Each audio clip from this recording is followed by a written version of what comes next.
भोई की दे दो DJ Prince DJ Prince DJ Prince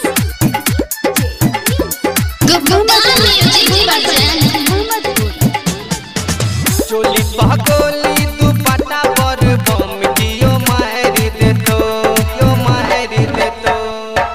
चोली पहकोली दुपट्टा पर बम दियो मार दे तो एना चलने तू एना चलने तू एना चलने तू डोरी देखा कौड़ी कियो भोंक दे तो एना चलने तू डोरी देखा कौड़ी कियो भोंक दे तो। क्या नाम है आपका? DJ अरुण सोनाई प्रिंस बाप मोहम्मदपुर प्रिंस बाप मोहम्मदपुर प्रिंस बाप मोहम्मदपुर हाई हील के सैंडल रूप लागो बेमिसाल तोहर नाक के गनथिया लागई जो गई कमाल हाई हील के सैंडल रूप लागो बेमिसाल तोहर नाक के गनथिया लागई जो गई कमाल चढ़ल जवनिया के पानी आकतियो तोरा गोइक दे तो तोरा गोइक दे तो चढ़ल जवनिया के पानी आकतियो तोरा गोइक दे तो एना चलने तू एना चलने तू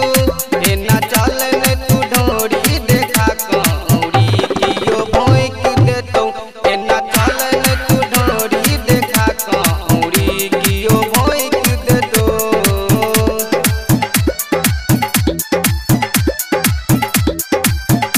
क्या नाम है आपका? DJ अरुण सोनाई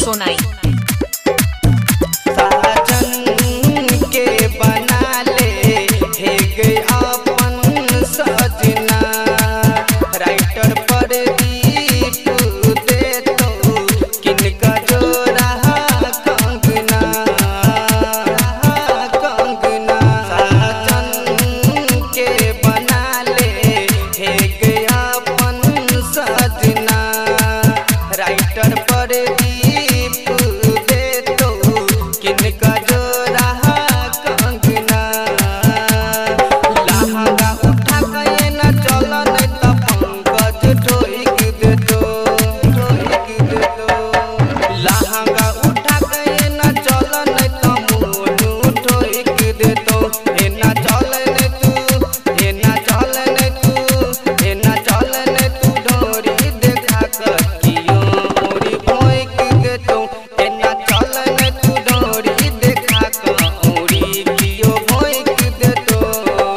चोली पहकोली दुपट्टा पर बम दियो मार दे तो कियो मार दे तो एना चलने तू एना चलने तू एना चलने तू डोरी देखा कौड़ी कियो भोंक दे तो एना चलने तू डोरी देखा कौड़ी कियो DJ अरुण सोनाई